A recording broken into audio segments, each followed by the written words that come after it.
नहमदुहु व नसल्ली अला रसूलिहिल करीम अम्मा बाद फ़अऊज़ु बिल्लाहि मिनश शैतानिर रजीम बिस्मिल्लाहिर्रहमानिर्रहीम। ख़वातीन हज़रात, आज बात करते हैं मेडिसिन नॉलेज के हवाले से एक और ड्रग की, और वो है एंजियोटेंसिन रिसेप्टर बाइंडर इर्बिसर्टान।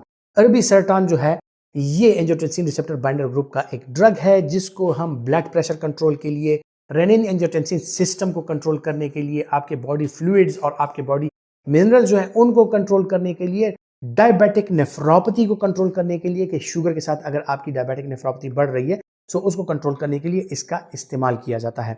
जो एंजियोटेंसिन रिसेप्टर बाइंडर्स हैं उन ड्रग्स की तरह इसका भी मैकेनिज्म ऑफ एक्शन वही है कि ये आपके रेनिन एंजियोटेंसिन सिस्टम को ब्लॉक कर देता है और आपके वेज़ोडाइलेशन करता है। इसके साथ साथ जो है तो आपका ब्लड प्रेशर नीचे आता है। प्राइमरीली ये ब्लड प्रेशर को कम करने वाली एक दवाई है जिसका इस्तेमाल ब्लड प्रेशर के मरीज कर सकते हैं।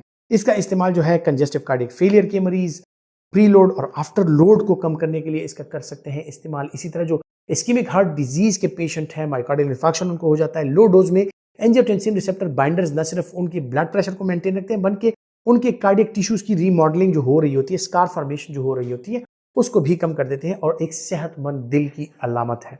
जिस तरह मैंने जिक्र किया कि गुर्दे की कुछ बीमारियां ऐसी हैं जिस तरह डायबिटिक नेफ्रोपैथी, उसमें प्रोटीन के अखराज को रोकने के लिए आपको ACE इनहिबिटर या ARBs का इस्तेमाल करना होता है। सो इर्बिसर्टान लो डोज में उसमें भी इंतहाई अहम और अच्छा किरदार अदा करती है। फिर ख़वातीन हज़रात बात आ जाती है नॉन जो डायबिटिक नेफ्रोपैथी पेशेंट्स होते हैं, अदर नेफ्रोपैथीज़ जो कि आपको मुख्तलिफ़ किस्म की जो ग्लोमेरुलोनेफ्राइटिस की वजह से या जो है तो मुख्तलिफ़ किस्म के जो छोटी शरियानों की बीमारियाँ होती हैं, ग्लोमेरुलाई की होती हैं बीमारियां, उनकी वजह से अगर प्रोटीन का अखराज हो रहा होता है, खुसूसन मेम्ब्रेनस नेफ्राइटिस या इसी तरह ऑटो इम्यून SLE की वजह से या रूमेटॉइड आर्थराइटिस की वजह से अगर आपका गुर्दा नेफ्रोपैथी का आप शिकार होते हैं, सो इस सूरत में भी ARBs एंजियोटेंसिन रिसेप्टर बाइंडर्स जो हैं वो अगर ब्लड प्रेशर नॉर्मल भी हो उनके कम मिकदार में हम इसलिए उनका इस्तेमाल कराते हैं कि जो आपके ग्लोमेरुलाई में ब्लड प्रेशर है वो कम हो, आपके ग्लोमेरुलाई के जो वेसल्स हैं वो डायलेट हो और उनसे जो है तो प्रोटीन का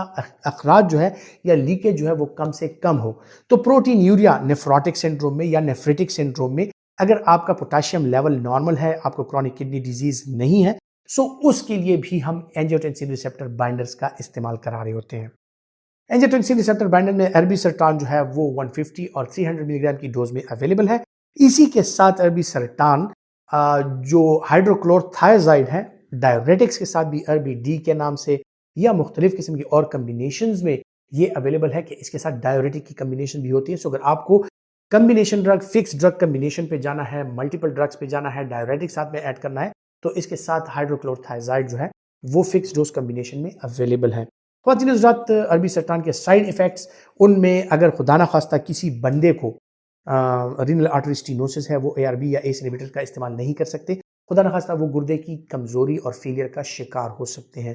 इसी तरह अगर आपको हाइपरकैलीमिया है, अगर पोटाशियम ज़्यादा आ रहा है तो वो लोग भी इसका इस्तेमाल नहीं कर सकते। अगर आप पोटाशियम स्पेयरिंग डायरेटिक्स का इस्तेमाल कर रहे हैं तो आपको इर्बिसर्टान और कैंडिसर्टान, लोसर्टान वगैरह का इस्तेमाल करते हुए आपको ये एहतियात बरतनी है कि आपका पोटाशियम लेवल जो है उस पर आपकी नज़र हो, वो ऊपर न जाए, आपको हाइपरकैलीमिया ना हो। अगर आपको इस ड्रग से हाइपर सेंसिटिविटी है, आप इसका इस्तेमाल बिल्कुल ना करें। अगर आपका ब्लड प्रेशर लो होता है, इसके साथ आपको हाइपोटेंशन होती है, तो आप इसका इस्तेमाल हरगिज़ ना करें। इसका इस्तेमाल अपने डॉक्टर के मशवरे के मुताबिक ही करना चाहिए। शुगर ब्लड प्रेशर के जो मरीज़ हैं, अपने शुगर को, ब्लड प्रेशर को कंट्रोल रखिए, सेहतमंद ज़िंदगी गुजारिए, वर्जिश कीजिए, इबादत कीजिए, दूसरों को खुश रखिए, खुद खुश रहिए। अपना बहुत सा ख्याल रखिएगा। अल्लाह हाफिज़।